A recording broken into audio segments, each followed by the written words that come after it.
अगर हम लोग पुराने लेक्चर की बात करें तो वहाँ पे हमने सीखा था, इस तरीके कॉम्बिनेशन देखे थे। मैंने आपको बताया था लास्ट लेक्चर के अंदर कि अगर हमारे पास 3 प्राइमरी की वाइंडिंग है और 3 सेकेंडरी की वाइंडिंग है तो ये different type of combination possible है। इसमें star star, delta delta, star delta. Then मैंने आपको ये भी बताया था कि ये काफ़ी कॉम्प्लेक्स प्रोसीजर होता है, लोग हमेशा रटते हैं, मैंने भी अपने बीटेक के टाइम पे रटे थे, पर मैंने आपको यहाँ पे लास्ट लेक्चर में एक प्रोसेस दिया था जिससे आप कोई भी कनेक्शन बना सकते हो। मैंने लास्ट लेक्चर के अंदर स्टार स्टार और डेल्टा डेल्टा कनेक्शन को कवर करा था। आई होप वो लेक्चर आपने देखा होगा। अगर आपने नहीं देखा है तो पहले वो लेक्चर देखें, उसके बाद इस लेक्चर पे आए, क्योंकि ये इसका एक जस्ट एक अपर लेवल वर्जन है। ठीक है, तो पुराना लेक्चर जस्ट इससे प्रीवियस वाला अगर आपने देखा है तो ये आपके लिए काफ़ी बेनिफिशियल रहेगा। मैंने आपको एक होमवर्क भी दिया था, मैंने आपको एक प्रोसेस बताया था कि जिससे आप कोई भी कनेक्शन आपको याद करने की ज़रूरत नहीं है, जस्ट वो प्रोसेस फॉलो करो और आप कनेक्शन बना सकते हो। मैंने आपको होमवर्क ये दिया था कि आप स्टार डेल्टा और डेल्टा स्टार इनके कॉम्बिनेशन की प्रैक्टिस करें। जिन लोगों ने प्रैक्टिस करी है वो इस लेक्चर से देख के अपने आप को कंफर्म कर लें कि उन्होंने सही बनाए हैं, और जिन्होंने नहीं बनाए हैं उनको मैं दोबारा इसमें सिखाता हूँ। तो चलिए शुरू करते हैं। इस लेक्चर के अंदर हम लोग बात करेंगे स्टार डेल्टा और डेल्टा स्टार कनेक्शन की। बहुत क्रूशियल और बहुत ही इंपॉर्टेंट लेक्चर है। नाउ सबसे पहले हम लोग स्टार डेल्टा लेते हैं, यानी कि हमारी प्राइमरी वाइंडिंग स्टार में और सेकेंडरी वाइंडिंग डेल्टा में। तो जब भी आप स्टार डेल्टा या डेल्टा स्टार लोगे तो दो कॉम्बिनेशन पॉसिबल हैं, +30 के और -30 के। ठीक है, तो यहाँ पे सबसे पहले मैं ले रहा हूँ +30 कॉम्बिनेशन, यानी कि क्या हुआ, +30 का मतलब क्या हुआ, 30 डिग्री लीड, यानी कि स्टार डेल्टा में डेल्टा जो है इसका क्या मतलब हुआ, डेल्टा लीड कर रहा है स्टार से 30 डिग्री पे। ठीक है, तो एक कॉम्बिनेशन ये पॉसिबल है ना। अगर हम 30 डिग्री लीड करवाते हैं तो अगर क्लॉक के हिसाब से बात करें तो क्लॉक हमारी इस समय 11 ओ क्लॉक दिखाएगी +30 फेज शिफ्ट पे। मैंने आपको लास्ट लेक्चर में बताया था कि जो आर हैंड होता है, यानी कि जो घंटे वाली सुई होती है वो सेकेंडरी साइड को रिप्रेजेंट करती है, और मिनट वाली सुई जो होती है वो प्राइमरी साइड को। तो प्राइमरी साइड को हम रेफरेंस ले रहे हैं तो उसे 12 पी छोड़ देते हैं, जिसे हमने 0 आवर्स कहा था पुराने लेक्चर में। और जो घंटे वाली सुई है, अब 30 डिग्री लीड कराना है तो 30 डिग्री का मतलब कितना बजेगा, 11 बजे दिखा देगा। तो इसीलिए इसका नाम क्या है, इसे हम लोग 11 ओ क्लॉक कनेक्शन भी कहते हैं। तो ध्यान रखना, ये सारी टेक्निकल चीजें हैं, काफी काम आएंगी। तो 11 ओ क्लॉक समझ में आ गया। नाउ अब शुरू करते हैं। सबसे पहले हम स्टार बना लेते हैं। सिंपली हमने क्या करा हुआ है, जो रेफरेंस ले रहे हैं स्टार कनेक्शन में रेफरेंस ले लिया, जिसमें A1 B1 और C1 को क्लब करके बनाया हुआ है। ठीक, नाउ अब हम बात करते हैं सेकेंडरी की। तो सेकेंडरी में है डेल्टा। अब डेल्टा क्या है, 30 डिग्री लीड कर रहा है। तो जैसे मान लेते हैं ये हमारे पास रेफरेंस लाइन है। मैंने आपको लास्ट लेक्चर याद होगा, मैंने बताया था जिसको भी जिस भी एंगल पे बनाना है उसको पहले डॉटेड लाइन से बना लो। प्रोसेस क्या था, प्रोसेस हमेशा इंपॉर्टेंट है, प्रोसेस आपको याद रखना है। प्रोसेस क्या था कि जो भी सेकेंडरी को जिस भी एंगल पे बनाना है उस एंगल पे उसे डॉटेड लाइन में बना लो, एंड देन प्राइमरी से वेक्टर उठा उठा के वहां पे जस्ट ऐसे ही प्लेस कर दो। बस ये सिंपल सा 2 स्टेप का प्रोसेस है, सेम यहाँ पे फॉलो करेंगे। तो सबसे पहले हम डॉटेड डायग्राम बनाएंगे। तो भाई ये डॉटेड लाइन आ गई, ये रेफरेंस लाइन हो गई। अब 30 डिग्री लीड का मतलब एंटी क्लॉकवाइज 30 डिग्री हो गई। ठीक है, बिल्कुल सिंपल है, कोई दिक्कत नहीं। यानी कि जो तुम्हारा डेल्टा का जो ट्रायंगल बनना है वो 30 डिग्री ये रेफरेंस लेके बनेगा। तो अब क्या करेंगे, अब ट्रायंगल बना देते हैं। तो ये ट्रायंगल आ गया। ठीक है, तो ये हो गया डेल्टा का ट्रायंगल। ठीक, तो ये हमने डॉटेड लाइन बना दिया। प्रोसेस आधा प्रोसेस हो गया है। अब हमें क्या करना है, ये जो हमने डॉटेड लाइन बनाई है इनके अंदर बस ये जो प्राइमरी के वेक्टर है इन्हें उठा उठा के रखना है। तो सबसे पहले बहुत ही सिंपल है, अगर मैं वर्टिकल वेक्टर को देखूं तो यहाँ पे ये वाला जो वेक्टर किसको रिजेंबल कर रहा है, A2 A1। तो यहाँ पे रख दिया A2 A1। ध्यान क्या रखना है, पोलरिटी सेम रखनी है। अगर A2 ऊपर है A1 नीचे तो वैसे ही यहाँ पे आएगा। ठीक है, नेक्स्ट यहाँ पे देखो इस लाइन को कौन रिप्रेजेंट कर रहा है, C2 C1। तो यहाँ पे रख दिया C2 C1।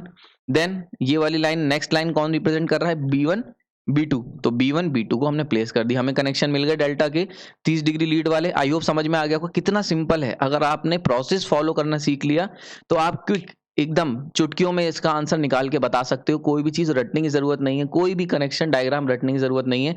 मैंने इसको बिल्कुल सिंप्लीफाई कर दिया है। नाउ आप कनेक्शन बना लेते हैं। तो ये हमारे पास वाइंडिंग है, प्राइमरी को हमने क्या करा, A1 B1 C1 कनेक्ट कर दिया। नाउ आप सेकेंडरी को कनेक्ट करना है। तो सेकेंडरी को देखो यहाँ पे देख सकते हो, हमें क्या करना है, सबसे पहले हमें A2 B1 को कनेक्ट करना है। ठीक है, तो A2 B1 कर देते हैं, A2 B1 कर दिया। देन हमने क्या करा, उसके बाद नेक्स्ट कॉम्बिनेशन हमें क्या करना है, B2 C1, यानी कि B2 C1 को कनेक्ट करना है। तो B2 C1 कनेक्ट कर दिया, and then finally A1 C2 को हमने कनेक्ट कर दिया। तो यहाँ पे ही कनेक्शन कंप्लीट हो गया है। आई होप समझ में आ गया होगा, कोई दिक्कत नहीं होनी चाहिए इसमें। नाउ नेक्स्ट केस देखते हैं। आपकी सेम स्टार डेल्टा है लेकिन कॉम्बिनेशन क्या ले रहा है, -30। -30 का मतलब 30 डिग्री लैग। इसका क्या मतलब हुआ कि डेल्टा जो है स्टार से 30 डिग्री लैग करेगा। ओके, तो अगर 30 डिग्री लैग करेगा यानी कि क्लॉकवाइज डायरेक्शन में शिफ्ट हो जाएगी। अगर क्लॉकवाइज डायरेक्शन में शिफ्ट हो जाएगी 30 डिग्री तो कितना बच जाएगा, 1 बच जाएगा। देखो ठीक है, तो -30 फेज शिफ्ट को हम लोग 1 o'clock से रिप्रेजेंट करते हैं, इसीलिए इसका नाम है 1 o'clock के नाम से भी जाना जाता है। सेम सेकेंडरी वाइंडिंग क्या है तुम्हारी, रेड कलर की जो सुई है यानी कि जो आर की सुई है, घंटे वाली सुई, वो 30 डिग्री लैग करेगी, तो उसको 30 डिग्री लैग करके बना, अगर पीछे कर दोगे 30 डिग्री तो कितना हो जाएगा, 1 बजा देगी, तो इसीलिए 1 o'clock। ओके, आई होप समझ में आ रहा होगा। नाउ अब हम बात कर लेते हैं स्टार कनेक्शन की। तो स्टार सेम हमने पुट कर दिया जैसा पहले करा था, A1 B1 C1 को क्लब करके। नाउ अब बनाते हैं सेकेंडरी। तो सेकेंडरी में हमने सबसे पहले रेफरेंस लाइन, अब 30 डिग्री लैग का मतलब क्या, वो क्लॉकवाइज डायरेक्शन में शिफ्ट होगा, तो ये 30 डिग्री लैग करा दिया मैंने इसे। नाउ 30 डिग्री लैग करने के बाद अब ट्राइंगल हमारा बना लेते हैं, यानी कि डेल्टा का 30 डिग्री लैग करता हुआ, तो ये ट्राइंगल कुछ इस तरीके से बनेगा। सेम अब क्या करना है आपको, ये जो डॉटेड लाइन आई है इनको फिलअप करना है, प्रोसेस सिंपल है। तो फिलअप करने के लिए क्या करना है, जस्ट वेक्टर को पुट करते जाना है। तो A2 A1 को पुट कर लेते हैं सबसे पहले। A2 A1 आ गया, ठीक है। शॉर्ट में क्यों आया है, क्योंकि सेकेंडरी वाइंडिंग को हम लोगों ने, मैंने आपको ये बताया हुआ है लेवलिंग कैसे करते हैं, उसका लेक्चर आप देख सकते हो, ठीक है। तो आई होप समझ में आ गया होगा। A2 A1 आ गया। नाउ अब क्या करेंगे, अब हम लोग ये वाली लाइन पुट करेंगे, किससे मैच कर रही है, C2 C1 से मैच कर रही है। और देन लास्ट में ये लास्ट वाली लाइन, बेस वाली लाइन, ये किससे मैच कर रही है, B1 B2 से। सेम पुट करना है, कोई किसी भी चीज की पोजीशन चेंज नहीं करनी है। नाउ अब इनकी वाइंडिंग बना लेते हैं। तो हमें वाइंडिंग कैसे बनेगी, तो सबसे पहले अगर हम प्राइमरी की बात कर लेते हैं, तो प्राइमरी में तो A1 B1 और C1 को कनेक्ट कर दिया। सेकेंडरी की अगर बात करोगे तो सेकेंडरी वाइंडिंग में देखो किसे कनेक्ट करना है हमें, B2 A1 को, ठीक है। यानी कि B1 B2 A1 कनेक्ट करो, तो A1 B2 कनेक्ट कर दिया।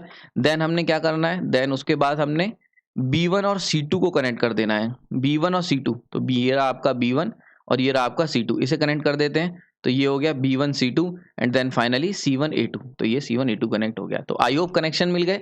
एक बार कनेक्शन मिल गए तो सारी चीज़ें बहुत आसान है, कुछ खास करने की ज़रूरत नहीं है। इतना सिंपल सा है आपका 3 फेज ट्रांसफार्मर कनेक्शन, जिसके लिए हम लोग कभी भी, हमें समझ में नहीं आता है, हम लोग को रटने की बहुत सारे डायग्राम्स हम लोग रटते रहते हैं। तो अगर आपको सिंपल सा प्रोसेस पता है तो आप कोई भी क्वेश्चन सॉल्व कर सकते हो, कोई भी क्वेश्चन सॉल्व कर सकते हो और किसी भी तरीके के डायग्राम्स को ईजिली बना सकते हो, ठीक है। आई होप ये लेक्चर आपके लिए बहुत हेल्पफुल होगा, इसको ध्यान से देखना। नाउ अब चलते हैं दूसरे कॉम्बिनेशन यानी कि डेल्टा स्टार की तरफ। डेल्टा स्टार में भी हम लोग +30 यानी कि 30 डिग्री लीड का कॉम्बिनेशन ले लेते हैं। ना 30 डिग्री लीड का मतलब स्टार आपकी जो है वो डेल्टा को 30 डिग्री से लीड करेगा, ठीक है। सेम 30 डिग्री लीड करने का मतलब क्या हुआ, 11 बजेंगे, तो 11 o'clock इसका नाम है, जैसा कि हमने स्टार में देखा था, ठीक। अब सबसे पहले डेल्टा का मैंने रेफरेंस ले लिया, एक डेल्टा का रेफरेंस कॉम्बिनेशन या कनेक्शन मैंने बना लिया है। नाउ बात करते हैं सेकेंडरी की। तो सेकेंडरी में स्टार को, ये रेफरेंस लाइन है, 30 डिग्री लीड करा देते हैं। 30 डिग्री लीड मतलब एंटी क्लॉकवाइज। नाउ यहाँ पे अब स्टार का डॉट कंप्लीट कर देते हैं। अब हमें बस जस्ट वेक्टर को पुट करना है, तो आप इजिली देख के लगा सकते हो। यहाँ पे जो ऊपर वाला है ये किसको रिप्रेजेंट कर रहा है, A2 A1 को। A2 A1 मार्क कर दिए, ठीक है। अब साइड वाला यानी कि ये वाला किसको रिप्रेजेंट कर रहा है, यहाँ पे ये रिप्रेजेंट कर रहा है C2 C1, तो C2 C1 मार्क कर दिए, जस्ट वैसे ही उठा के रख दिए। ना अब इस खांचे में कौन फिट होगा, हॉरिजॉन्टल खांचे में, तो हॉरिजॉन्टल वाला यानी कि B1 B2। तो यहाँ पे B1 B2 पुट कर दिए, आपके पास कनेक्शंस आ गए हैं। अब कनेक्शंस आ गए हैं तो अब इनको मार्क कर देते हैं। तो सबसे पहले हम लोग डेल्टा की कॉम्बिनेशन मार्क करते हैं। डेल्टा में क्या था, A1 B2 B1 C2 and then C1 A2, ठीक है। तो ये तो होगा डेल्टा के। स्टार के कनेक्शन क्या किन्हें क्लब करना है, A1 B1 और C1 को। तो A1 B1 C1 को क्लब कर दिया, ठीक है। कोई डाउट नहीं होना चाहिए, बहुत ही सिंपल कनेक्शंस है।